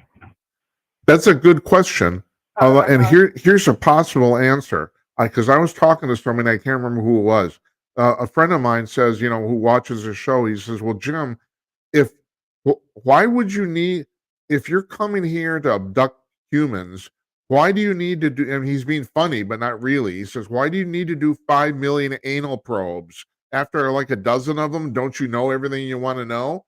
And my first thought is, well, you're collecting DNA. And then I'm thinking, but the thing is, if you're that advanced civilization I was talking about, and you're collecting, you don't really need to collect DNA. Couldn't you just manufacture it? And then, but now I was talking to, I can't think, was it Bruce Rapinoe was on the show? Mentioned this to him, and he said, well, think about it this way. Maybe it's easier to just abduct humans and take their DNA than it is to manufacture it. And I thought, well, okay, that makes sense. You're going to do whatever's easier, no matter who you are, so, I mean, that I think that we're both right here. In other words, I think there's probably different civilizations coming here for different reasons, and you're right. Some of them are going to be benevolent, and some of them aren't. Yeah, that's correct. It's like the dark forest theory. We don't know who is out there. No. But there's a lot of people out there. if there's aliens out there, they would know that there are other aliens out there, and that would mean that there are aliens that have good intentions and bad intentions. Yeah. And for them to be known and say, "Hey, we're here," then that kind of opens like a Pandora's box of possibilities Yeah. that might be extremely dangerous or good. And I do have to say, But before yeah, go ahead. I also when I listened to your show yesterday, you were talking about travel, like space travel, and I like your theory on like using a high heat source and with a shield, force shield around you, and then you get to travel light speed. But in my opinion, from the knowledge that I know in physics and what I study, there's no way we're going to be able to travel light speed. However, there is another way. If you look at Einstein's theory of relativity, which is time and space is a fabric, right? It's Yeah. a fabric. That's basically how gravity works. Our planet is within a fabric of space. And so that the space, if you look at it as a fabric, it's pushing us into the planet, right? So if space is a fabric, instead of having to go really fast from one galaxy to another, all we have to really do is bend the fabric and bring it to us. Oh, that was basically what I was And talking would about. think- Go ahead. oh, okay. Is that okay? Then yeah. So I was gonna say okay. Then maybe I didn't understand you well. Yeah. It also would explain if flying saucers are real. If flying saucers are real, most of them are in a circle shape, right? Yeah. That would explain why they're not in a dark shape, like our cars, our boats, our spaces, what's that? A rocket ship. That would explain why it's not in a propulsion system. Basically, a flying saucer is in a circle. You don't know which way it's going. That's correct. Right. So You don't. Basically, it's not. Yeah. So basically, it's not going in one direction, really. No. It's probably doing something else. Yeah, it's probably doing something else to travel, which is a possibility of what I would think would be to bend the space and time to bring the space to them. I would think. I don't know. But No, everything I've heard says you're absolutely correct. That's the reason they're shaped that way. And also, you are right in the sense that, we're calling it a propulsion system in the sense that but it actually isn't. It's actually the opposite. It's not really pushing anything. It's actually drawing space toward it. It's the opposite. But we call it a propulsion system just, colloquially, just to kind of, figure it out. But no, everything I've read says you're absolutely correct about that. That's what's going on. So I probably wasn't very, very precise last night. But what I'm talking about is the same thing that you're talking about, is that bending the fabric of space to be able to basically pierce through it. So I mean, we have to make certain we're talking about the same thing here. I mean, technically, that's not going faster than the speed of light, but that's the loophole people are talking about to be able to travel easily. That's right. That's right. That would be the loophole for us to travel from one galaxy to another within a lifetime. Right. I mean, there might be a way for us to travel to other galaxies at a slower speed, but it'll be not in one lifetime. It'll be in multiple lifetimes. On the TV show, on that TV show, Three Body Problem, the aliens said that they're going to come to the Earth and take it over, but in 400 years. Right. That's how long it's going to take them. And these aliens are they don't have this thing where they lie. That's their downfall. They told the politicians of our planet, of the Earth, that they're going to come, and they told them the speed and everything that they'll be here in 400 years. Yeah. And so the people of the planet planned in advance for these aliens to come here within 400 years. But I don't think interstellar travel would be like that. I don't think so. I think most likely we would have to bend the space and time, like how you were saying, to bring it to us, and then we just cross over. Yeah. Right. Now, this is really interesting. I don't know if you've heard this, but and matter of fact, we'll ask Kathleen about this next week. there's been enormous rumors going around the military community in the United States that apparently something regarding this is going to happen in 2028. I don't know, that might be bullshit. It may be, but a lot of people have talked about this, and there's a lot of people who say no, our government actually is in touch with the ETs, and the biggest proof of that is a guy named Haim Eshed, who is the head of the space program for Israel, the state of Israel. I believe they do launch rockets, believe it or not. And he's also one of the most celebrated scientists in Israel. And he has gone on record saying, remember, you can look this on the Google, it's all over the place. He said, no, he said Israel, and he knows the United States is in touch with extraterrestrials. He says this. So he would know, and he's not crazy. I don't know, So I don't know what's going on here, but I mean, everyone's talking about 2028 is going to be a big deal for something, but no one knows what. I don't know. How do you feel about I don't know. Do you know who Graham Norton is? Graham Norton. Yeah, I do. Okay, great. So, do you think that aliens helped build the pyramids and those structures from the past, like pyramids and ziggurats and stuff like that? Do you think that the aliens came way back in the past and helped humanity become what we are now? Well, Graham Norton says the opposite.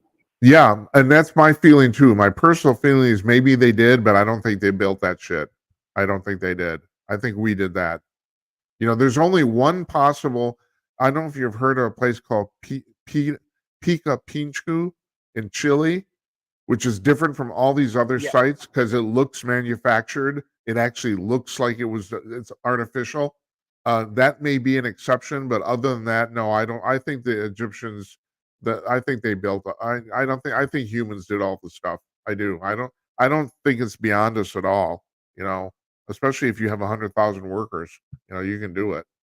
So, no, I don't really. No, I don't generally don't buy it. Yeah, I want to agree with Graham Norton on this. The Bible, I'm so thankful that there was a Bible written. The Bible is basically the instructions on, and this is all my opinion, okay? I think that the Bible is basically a book to show you how to build a civilization. It's all in there. You just give, and it's all done for you. You give the Bible to different people and tell them to read it. Once they read it, they become docile, and automatically they become a good citizen, right? They become a good person. And once somebody is a good person, then you can control them. And I think that's the best thing that happened. Like that book was written. It created an incredible organization of people to become the civilizations that we are today. Without that book, I don't think we would have civilization at the level that we do now. I think we would be chaotic without the book. We would be basically animals. We would fight for food, for resources, and not know how to share them. A prime example of this was this. Yeah. No, go ahead. I'm going to skip that. I want to hear. Even though I just wanted to say that so the Bible is an incredible thing, but I don't think it's accurate.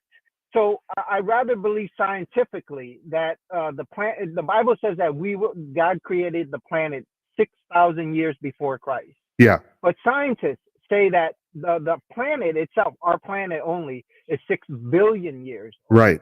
6 billion. That's a long time. Yes, so it is. Within the 6 billion years, I would think that within the 6 billion years, multiple amounts of humanity has been on this planet and probably die off.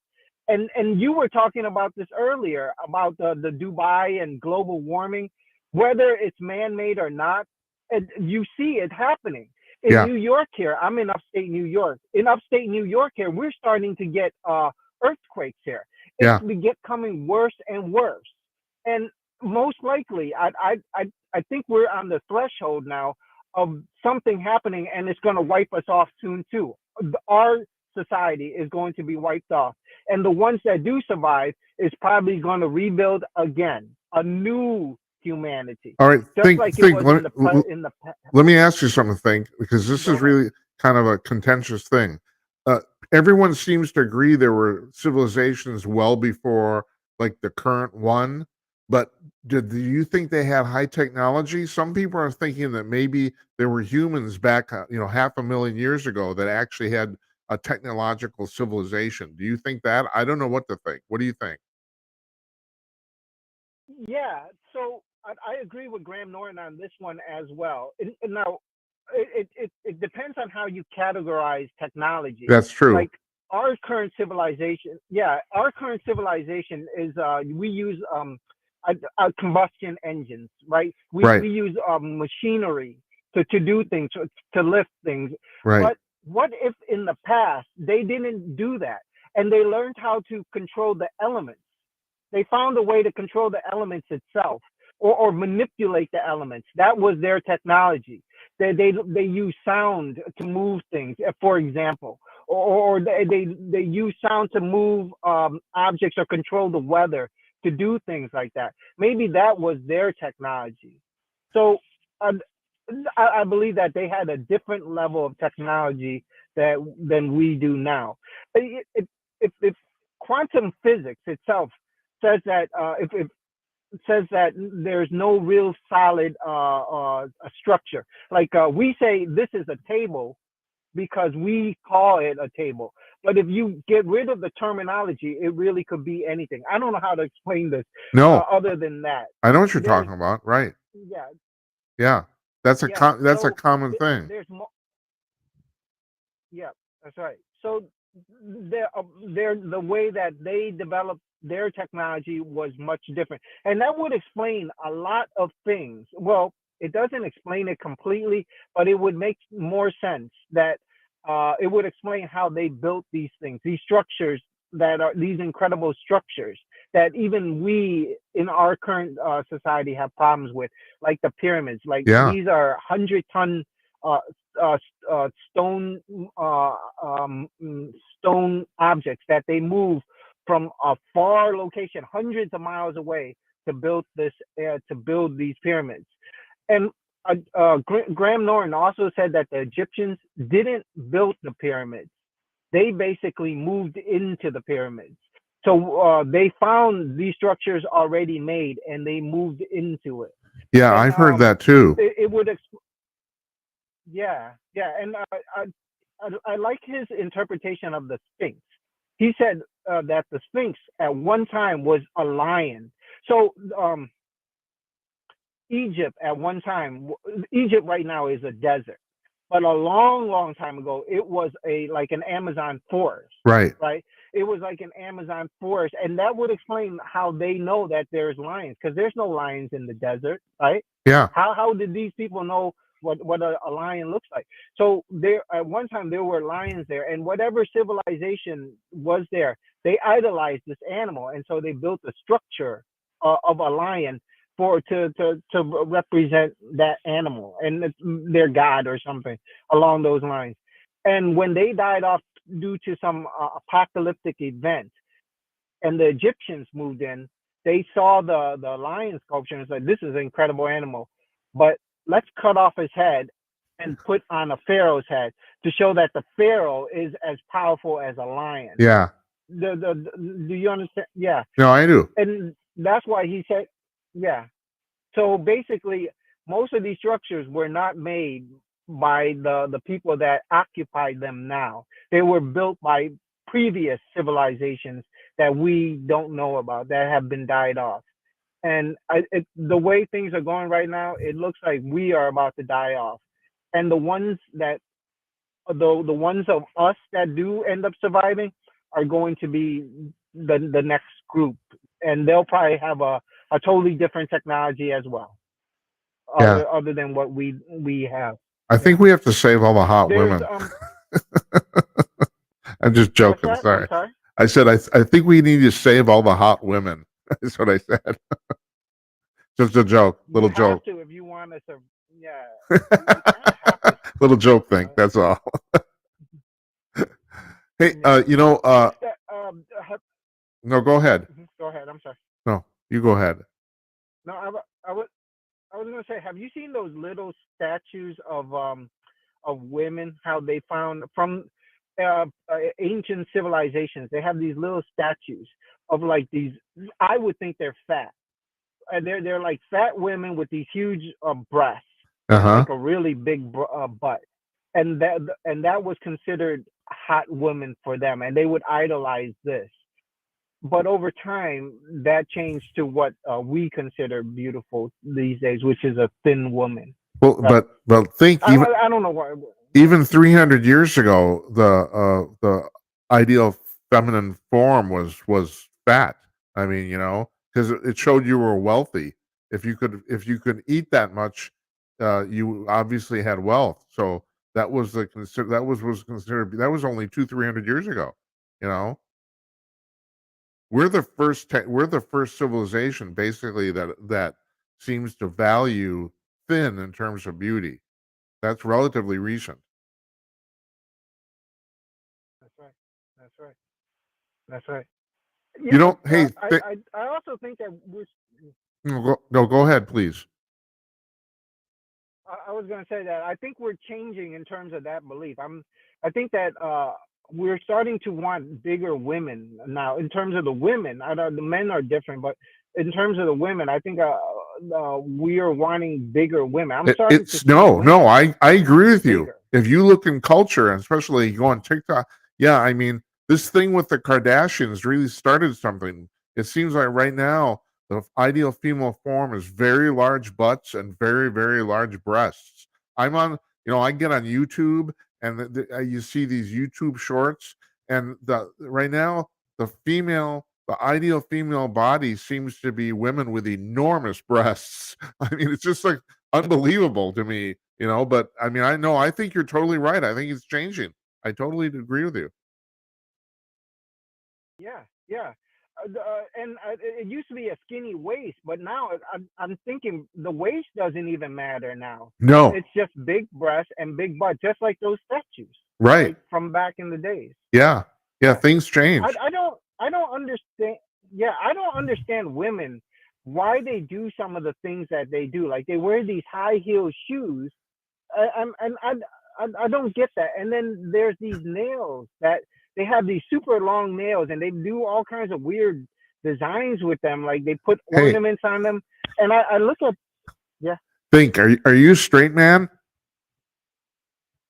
yeah, I'm a straight man. I'm Okay, all right. definitely a Well, straight then man. welcome to the club. Nobody understands women. Nobody understands them. That No, makes sense. no, no. I'm 68 years old, and it's like I'm still. No, no, I don't get it. Yeah, like I've never dated a woman that because she had long nails.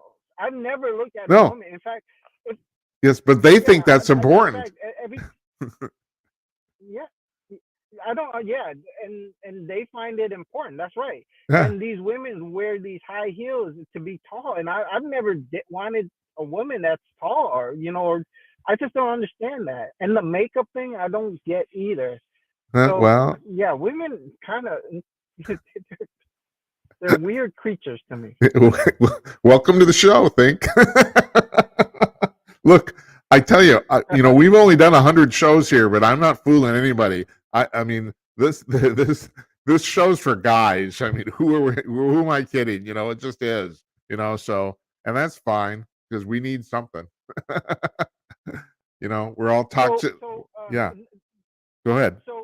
knowing what I said, do you think women should be making? We should allow more women to make decisions? Because to me, these are bad decisions. Wearing high heels. I mean, functionally wise, right? If you were being chased by something, wearing high heels, you would not be able to run. Having long nails, I don't see how do you wipe your butt, for example? How do you eat? How do you do things, I don't right? know, but if And you're wearing, yeah, if you're asking me, your argument is very, very prescient. I think, women, want uh, decision parity with men, as you're saying, and yet a lot of this stuff is very, very silly. And I'll give you what I think is the perfect example, and that is the big wedding. Like, what is the deal? It's, I mean, people spend $50,000-$100,000 on one single day of their life, and it's so irrational, it's ridiculous. And yet women want this.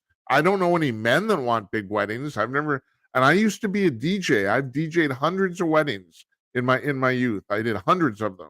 And it's like, I can tell you, it's like the big wedding is entirely a female thing. And in my mind, it's the biggest waste of money any couple can make. And yet it's very popular. People, there are women that want to do this. They'll spend 50 grand in one single day of their life. And that's nuts.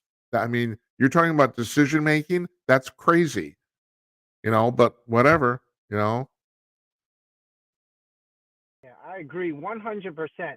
That 50 grand could go down to you could buy a house with it, for example, a car. You could do such things, such much better things than just waste it. Right. That's basically a waste, right? That's right. Yeah, you have That's a party. Yeah. That's right. That's my point. It is. It's a waste. I feel in one of the I have to give my wife really credit. She didn't want that shit, and we didn't do it. And I have to really, really give her credit for that, because she thought the same thing. It's a waste of money, and it is. So, but the thing is, millions of brides do it every year, and for what reason? And you want a perfect example of the irrationality of what I think is straight women, and that's it. I think that's the epitome of it.